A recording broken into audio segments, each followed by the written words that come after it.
जय हिंद, जय भारत। मैं रेबल सदानंद पति, मेरे साथी रेबल भाइयों और बहनों, रेबल माताओं पिताओं, मेरे बुजुर्गों, मेरे छोटे अनुज और मेरे तमाम जितने भी राजनीतिक पार्टियां हैं, समस्थित भाइयों और बहनों, आप सभी का मैं अभिवादन करता हूं। भाइयों और बहनों, PMC Punjab and Maharashtra cooperative bank घोटाले के ऊपर जो अभी हाल फिलहाल में मैंने अपनी आवाज़ उठाई थी, आप लोगों की उपस्थिति में, आप लोगों के सानिध्य से और आप लोगों के आशीर्वाद से ऐसा प्रतीत हो रहा है कि ये एक बहुत बड़ा जन आंदोलन का रूप लेने वाला है। संगठन से जुड़े हुए बहुत सारे लोग, मिस्टर साबरवाल, मिस्टर छाबरिया, बहुत सारे लोग, नाम कम पड़ जाएंगे, मैं आपको बताना चाहूँगा। जिन जिन लोगों ने मुझे इस कार्य के लिए जिम्मेदार माना या जिन लोगों ने ये समझा कि मैं इस लायक हूं कि अपनी आवाज़ को उठाऊं और इस मुद्दे को राष्ट्रीय और अंतर्राष्ट्रीय मंच पे लाऊं, एक बात बताना चाहूँगा कि अभी तो आवाज़ उठाई है और देखिए क्या कमाल हो रहा है। सरकार 24 सितंबर से तो टाइम लिए जा रहे हैं, आरबीआई भी लिए जा रही है। अब इन्होंने क्या करा, 6 महीने और एक्सटेंड कर दिया। मेरे प्यारे देशवासियों, और आज मैं एक बात और बोलूंगा अपने साथी भाइयों बहनों को, जितने भी रेबल साथी मेरे साथ हैं, कि आज के पश्चात मैं कभी किसी को अंधभक्त नहीं बोलूंगा।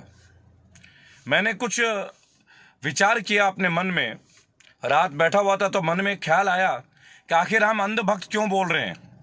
ये भी तो हमारे भाई हैं। ज़रूरत है तो इनके अंदर भी एक दृष्टि को पहुंचाने की, एक सोच को पहुंचाने की कि कहाँ हम और ये अलग हो रहे हैं, ये हमें पहुंचाना पड़ेगा। क्योंकि विभिन्न पार्टियों के लोग यही तो करते हैं, लोगों को अलग कर देते हैं। किसी को चमचा कह दिया जाता है, किसी को अंधभक्त। तो मेरे साथियों और बीजेपी के भी मेरे जितने भी मित्र हैं और समस्त कार्यकर्ता, मैं आप लोगों से एक अनुरोध करूंगा कि देखिए, पार्टी चाहे कोई भी हो, चाहे मैं हूं चाहे आप हो, कोई भी किसी भी पार्टी में यकीन करें या ना करें, असली बात यह होती है कि हम सत्य के लिए आवाज उठाएं। क्या हम सत्य के साथ हैं? माननीय प्रधानमंत्री जी श्री नरेंद्र मोदी जी, आपका अभिवादन। माननीय रक्षा मंत्री श्री राजनाथ सिंह, आपका अभिवादन। माननीय गृह मंत्री जी श्री अमित शाह जी, आपका भी अभिवादन। परंतु केवल एक बात मैं आप लोगों से कहना चाहूंगा, और एक व्यक्ति का नाम जो छूट गया उसे लेना बहुत अनिवार्य है। माननीय सीतारमण जी, हमारे माननीय वित्त मंत्री, फाइनेंस मिनिस्टर। माताजी, मैं आपके पुत्र के समान हूं उम्र में और सम्मान मैं आपका करता हूं, ऐसा नहीं है। मैं प्रश्न करता हूं, लेकिन मैं ऐसा नहीं कि किसी का असम्मान करता हूं। आप लोग देश के वरिष्ठ पदों में हैं तो मेरी ये जिम्मेदारी बनती है कि मैं आप लोगों का भी सम्मान करूं। पर मेरा दिल दुखता है, मुझे कष्ट पहुंचता है जब मैं देखता हूं कि इतने सारे लोग ग्रसित हैं। आप ये देखिए कि Punjab and Maharashtra cooperative bank के जो लोग हैं, आपने फिर उन्हें आरबीआई के माध्यम से 6 महीने की तिथि और बढ़ा दी। माननीय सीतारमण जी, निर्मला जी, एक बात आपसे कहना चाहूंगा, कितना कष्ट का विषय है कि हमारे अपने पैसे बैंक में है, अपने पैसे। ये नहीं कि हम कोई लोन ले रहे हो, ये नहीं कि हम कोई क्रेडिट मांग रहे हो, उधार मांग रहे हो, अपने पैसे की निकासी भी हम नहीं कर पा रहे हैं। आप ये बताएं, किसी की किस्तों का मसला है, किसी के घर में शादी का मसला है, कोई बीमार का मसला है, कोई शारीरिक रूप से विकलांग है, आपने मेरे पिछले वीडियो में देखा होगा। क्या ये उचित है जो इतना कष्ट लोगों को दिया जा रहा है? क्या ये उचित है? मैं भाजपा के सारे कार्यकर्ताओं को हाथ जोड़ के एक बात पूछना चाहूंगा, भाइयों और बहनों, आप लोग भी हमारी तरह ही देशवासी हैं, मेरे साथ के लोग हैं आप। मैं भी आपके बीच ही पला बड़ा हूं। आखिर मैं रेबल क्यों बना और इतने लाखों रेबल क्यों बन रहे हैं, ये तो सोचें आप एक बार। मेरे भाजपा के भी जितने भी संगठन के लोग हैं, आरएसएस के लोग हैं, एक बार आप सोच के देखें कि हमारी लड़ाई, हमारी जंग किससे है? क्या हम अपने भाइयों से लड़ेंगे? अरे अभी तो चीन से हम लड़ने के लिए तैयार हो रहे हैं और देश में गृह युद्ध की तरह स्थिति बनती जा रही है। हमें समझना होगा, we have to understand the things that people are in pain. I will request all the ministries, I will request the central governance of BJP. I will request Honorable Prime Minister Mr. Narendra Singh Modi. I will request our Defense Minister Shri Rajnath Singh. I will request our Home Minister Sri Amit Shah ji and our Finance Minister Nirmala Sitharaman ji. You people have to understand one thing, that people are suffering with lot of pain. People are not able to take their money out of their own banks. हम कहाँ पे जाएंगे, हम कहाँ जाएंगे? अपनी शिकायत, हम अपना दर्द हम किसको दिखाएंगे? आखिर आप ही लोग तो हैं। आज आप शासन में, प्रशासन में, हम किससे जाएंगे? मैडम आप बताइए निर्मला जी, अगर मैं आपसे प्रश्न ना करूं तो मैं किससे प्रश्न करूं? मेरा प्रश्न करना कहां गलत है मैम? इतने करोड़ों लोग आज सफर कर रहे हैं मैम, वित्तीय तौर पे क्राइसिस है, उनके बच्चों को समस्या हो रही है, लोग कष्ट के दौर से भुगत रहे हैं। अगर हम ये भी ना समझे तो कितना बड़ा कष्ट का विषय आप समझें। और इसी के लिए मैं आवाज उठा रहा हूं मैम। मैं विनती करूंगा आपसे, देखिए इस मंच के माध्यम से मैं आपसे विनती करता हूं निर्मला जी, इस तरह 6-6 महीने करके लोगों का जान के साथ खिलवाड़ ना करें। 28 जान जा चुकी थी, परसों एक और मृत्यु को प्राप्त हुए हैं। आप देखिए लोग बेड पे हैं, लोग बीमार हैं मैम, अपने पैसे नहीं निकाल पा रहे मैम। इसमें तो कोई जाति की बात नहीं, इसमें तो कोई हिंदू मुसलमान की बात नहीं है। त्राही त्राही मच रहा है, लोग कोरोना जैसे वैश्विक बीमारी से जूझ रहे हैं, लोगों का व्यापार खत्म हो चुका है, बिजनेस नहीं है, आमदनी नहीं है, खर्चे ही खर्चे हैं, और हम अपने पैसों को भी नहीं यूज कर पा रहे हैं। इस फेसबुक लाइव के माध्यम से मैं एक बात बोलना चाहूंगा, मेरे भाइयों, मेरे बहनों, मेरे वीर माताओं, मैं आपको हमेशा आवाज देता हूं, क्योंकि मैं जानता हूं कई सारे शरारती तत्व भी मेरे पीछे पड़े हैं। लेकिन अगर आपका आशीर्वाद है, अगर आप लोगों की दुआएं हैं इस बेटे के साथ, तो आपका बेटा पीछे नहीं हटेगा। मैं इस मंच के माध्यम से एक बात कहना चाहूंगा आप सभी को, कि मैं निर्मला सीतारमण जी से आग्रह करता हूं कि मैम आप इसका समाधान इस तरह नहीं कि 6-6 महीने करें, अन्यथा मैं आमरण अनशन के लिए आने वाला हूं मैम।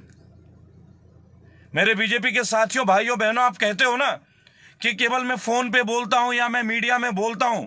देखिए मैं कोई नेशनल मीडिया में तो हूं नहीं। विरोध करूंगा कि आप लोग इस दौर में कैसे चुप बैठे हैं।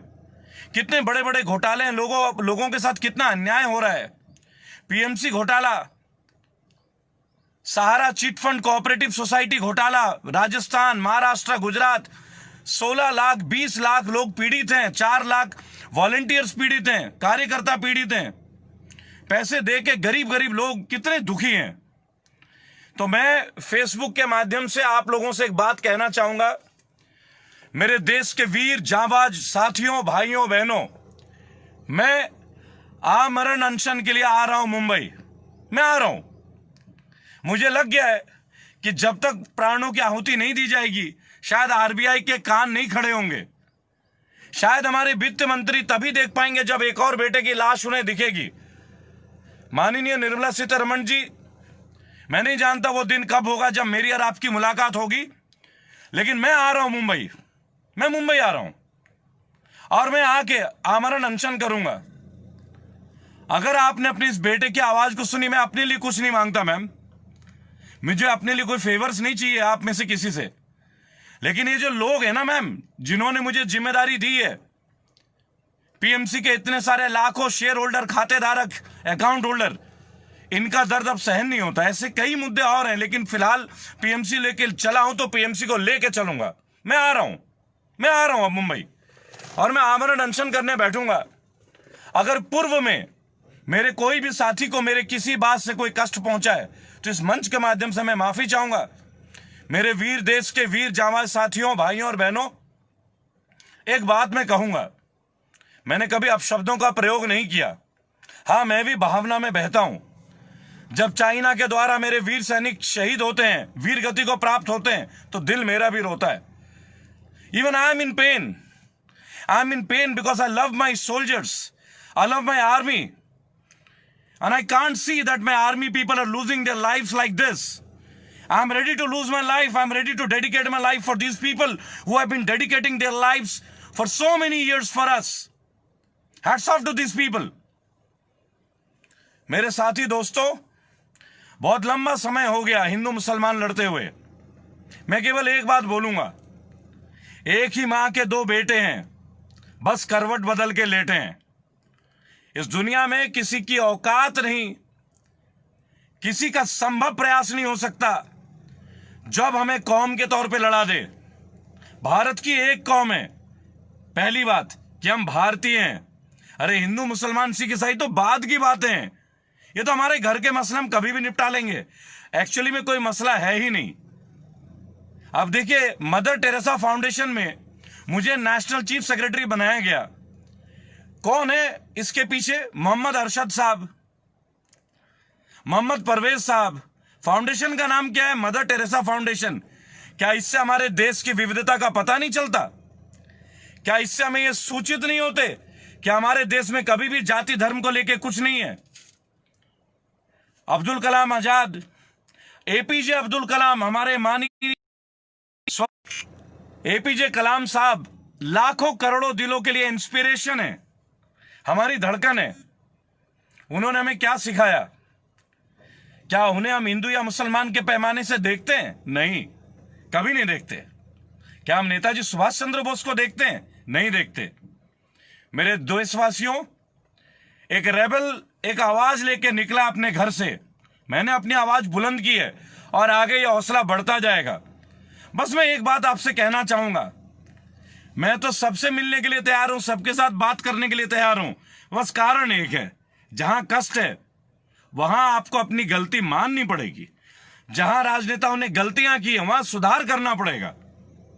आज अगर कोई ये कहे कि कोई कांग्रेस को खत्म कर देगा, कोई ये कहे कि समाजवादी को खत्म कर देगा, कोई ये कहे कि बहुजन समाज पार्टी को नष्ट कर देंगे, नहीं, ये गलत बात है। ये गलत बात है। किसी भी पार्टी के किसी भी कार्यकर्ता को दूसरे पार्टी के कार्यकर्ता या पार्टी के लिए आप शब्द नहीं कहने चाहिए।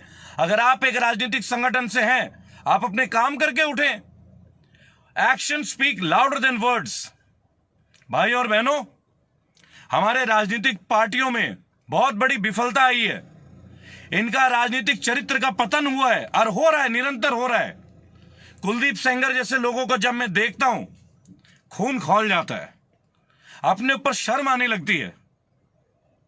क्या कुलदीप सेंगर एक हिंदू भाई नहीं है? क्या हमारे बड़े बड़े अधिकारियों को इतना समय लगना चाहिए था उन्हें उचित पनिशमेंट ना देने में, और आज वो बेल लेके आ जाते हैं? देवेंद्र सिंह आतंकवादी घटनाओं में पकड़े जाते हैं, पुलिस के इतने बड़े अधिकारी, वो बेल अप्लाई कर दे रहे हैं। आज हमारे जुडिशरी को दबाव दिया जा रहा है, न्यायपालिका को जवाब दिया जा रहा है। ये कैसी डेमोक्रेसी है? और मीडिया, इलेक्ट्रॉनिक मीडिया से मैं एक बात बोलूंगा, आप तो इस देश के संविधान के चौथे स्तंभ में, चौथे स्तंभ। अगर आप चुप हो गए, अगर आप शांत बैठ गए, हमारे देश का क्या होगा, हमारे मुल्क का क्या होगा? करोड़ों भाइयों बहनों के साथ जो अत्याचार है वो कैसे रुकेगा? अगर आप चुप हो जाएं, अगर आप चापलूसी पे आ जाएं, अगर आप प्रेशर में आ जाएं। भाइयों और बहनों, मेरे मीडिया के सादर पूजनीय मेरे भाइयों और बहनों, कृपया आप जिस मकसद से हैं उस मकसद को पूरा करें। आज कोई कुछ बोल ही नहीं रहे। आप लोग देश की वैश्विक समस्याओं को ना दिखा के नॉर्थ कोरिया, पाकिस्तान की टिड्डी, कोरोना वाली चीजें दिखाते हैं। अरे भाई, देशवासियों की समस्याओं को दिखाएं। पीएमसी के, Punjab and Maharashtra cooperative society के जो इतने 16 लाख और करोड़ों लोगों के जो अलग अलग खेत थे और कभी जिनके पैसे नहीं मिले, जो बेचारे भुगतान नहीं कर पा रहे अपने क्रेडिट्स के, अपने उधारों का, उनके कष्ट को दिखाएं। Adarsh chit fund and cooperative society के घोटालों को दिखाएं। अगली वीडियो में मैं आ रहा हूं भाई और बहनों, मैं आ रहा हूं। और जैसे कि मैंने कहा, मैं आ रहा हूं मुंबई। निर्मला जी, माता जी, मैं आपको पूजनीय मानता हूं। आप इतने बड़े पद पे हैं और पद का तो कद होता है जी। आप भारतीय सरकार के इतने बड़े पद पे हैं, मैंने कभी आपका तिरस्कार नहीं किया माता जी, कभी नहीं किया। और भाई और बहनों, जो मेरे विरोधी हैं, अगर मेरी किसी बात से आपको ठेस पहुंची है तो मैं माफी चाहता हूं, लेकिन कृपया करके एक बार मेरी भावना को सुने। अगर आप सुनेंगे तो आप समझेंगे। मुझे भी दुख होता है, आपके भी तो लोग होंगे जिनके अकाउंट होंगे इन बैंकों में। आप चुप बैठे हैं, पेट्रोल की 3 बार कीमत बढ़ गई एक हफ्ते में, आप चुप बैठे हैं, जबकि आप जानते हैं कि पूरे विश्व में पेट्रोल की कीमतें डाउन है। उसके बावजूद इतनी कीमतें भारत में हाई हो रही है, क्रूड ऑयल इतना सस्ता हो चुका है। फिर भी मेरे बीजेपी के साथी भाई बहन, बीजेपी के नेता, कांग्रेस के बड़े बड़े नेता, समाजवादी पार्टी के बड़े बड़े नेता, बहुजन समाज पार्टी के बड़े बड़े नेता, आप सब चुप बैठे हैं। अरे आप आइए ना, आप आइए। अरे देश को आपकी जरूरत है भाई। एक बार फिर से हमें लड़ना होगा, लेकिन लड़ाई गंदी बातों से, लड़ाई गलत कामों के खिलाफ आपस में नहीं लड़ना है, आपस में नहीं लड़ना है। मैं केवल एक बात बोलूंगा मेरे साथियों और बहनों, मेरे वीर माताओं, मैं आ रहा हूं मुंबई। भाइयों और बहनों, अकाउंट होल्डरों, मैं आपसे वादा कर रहा हूं, सब्रवाल साहब आप सुने इस बात को। आपने पीएमसी को एक मंच दिया, आपने मुझे अनुग्रह किया था कि रेबल जी आप आवाज उठाए, मैंने आवाज उठाई। अब मैं आमरण अनशन के लिए आना चाह रहा हूं और मैं आ रहा हूं, अब मैं आ रहा हूं। आप बताएं इससे ज्यादा मुझे क्या करना है, मैं उसके लिए भी तैयार हूं। इस देश को हिंदू मुसलमान सिख ईसाई सभी भाइयों को साथ लेके चलना है, ना कोई बिरादरीवाद ना कोई जातिवाद। हमारी देश की सबसे बड़ी ये दो समस्याएं, बहुत हो गया। कोई हमें धर्म के नाम पे बांट रहा है, कोई हमें जाति के नाम पे बांट रहा है। आज हमें अपनी भाइयों को एक गलत दृष्टि से देखना पड़ रहा है। ये जमाती है, ये वो है। कभी कोई कहता है कोई बाइबल का प्रसार कर रहा है। ये सब क्या है भाई, ये सब क्या है? मेरे मुल्क की ऐसी तो हवा नहीं थी कभी। माननीय प्रधानमंत्री जी, मैं जानता हूं कि आप बहुत ही बड़े एक कठिन परिस्थितियों में गुजर रहे हैं इस वक्त। चाइना के खिलाफ युद्ध में मैं आपके साथ खड़ा हूं, पूरा देश आपके साथ खड़ा है, लाखों करोड़ों रेबल आपके साथ खड़ा है। पर माननीय प्रधानमंत्री जी, आपको देशवासियों की मन की बात अब सुननी होगी। हमने आपकी मन की बात रेडियो में हर जगह सुनी। मेरा अनुग्रह आपसे, मैं आग्रह करूंगा, सभी ने निवेदन करूंगा कि आप कृपया हमारी भी मन की बात सुने। हमें बहुत कष्ट है माननीय वित्त मंत्री जी, ये देश बहुत कष्ट से गुजर रहा है। ऐसे हालात में अपने देशवासियों को ना छोड़ें। 6-6 महीने करके आप मोरेटोरियम दे रहे हैं, लोगों को कमाई का साधन नहीं है, कहीं प्रैक्टिकली कोई मदद नहीं मिल रही है जी, कहीं कोई नहीं। आपके जो लाखों करोड़ों जो पैकेज आपने बनाए ना मैडम, ये कागजों में ही सीमित हो गई है। अगर यकीन ना हो तो आप आए, धरातल में आए, मेरे साथ आए, मैं आपको गली गली आपके साथ चलने के लिए तैयार हूं। राहुल गांधी जी, मायावती जी, माननीय ममता बनर्जी जी, अखिलेश यादव जी, करुणानिधि जी, स्टालिन साहब, देवी गौड़ा जी, नीरज शेखर जी और तमाम पार्टी, अन्य पार्टी जितने भी हैं, मैं एज ए विपक्ष आपसे नहीं बोल रहा हूं, चूंकि आप लोगों ने भी इतनी बड़ी बड़ी पार्टियां बनाई। तेजस्वी यादव जी, नीतीश कुमार जी, आप लोगों को खड़े होकर बोलना पड़ेगा कि यह चीज गलत हो रहा है, यह गलत हो रहा है।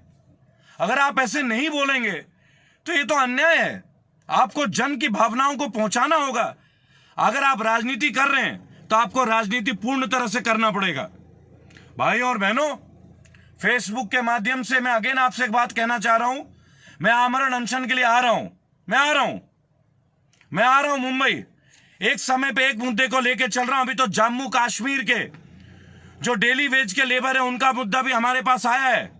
उन्होंने हमसे रिक्वेस्ट किया है कि डेली रेटेड वर्कर जो हैं, भानु जी, मैं आपकी शिकायत को देख रहा हूं, मैं महसूस कर रहा हूं और जल्दी मैं आ रहा हूं आपके लिए भी। मैंने पीएमसी के उन लाखों खातेदार को वादा किया है, मैंने एक बूढ़ी मां को वादा किया कि मां, मैं तुम्हारे लिए लड़ूंगा, जो पैसे तुम्हें नहीं मिल रहे हैं लड़ूंगा मैं आमरण अनशन करूंगा, मैं निर्मला जी के घर के सामने आके लेटूंगा, हाथ जोड़ के उनसे निवेदन करूंगा। मैंने कभी गलत शब्दों का इस्तेमाल नहीं किया है।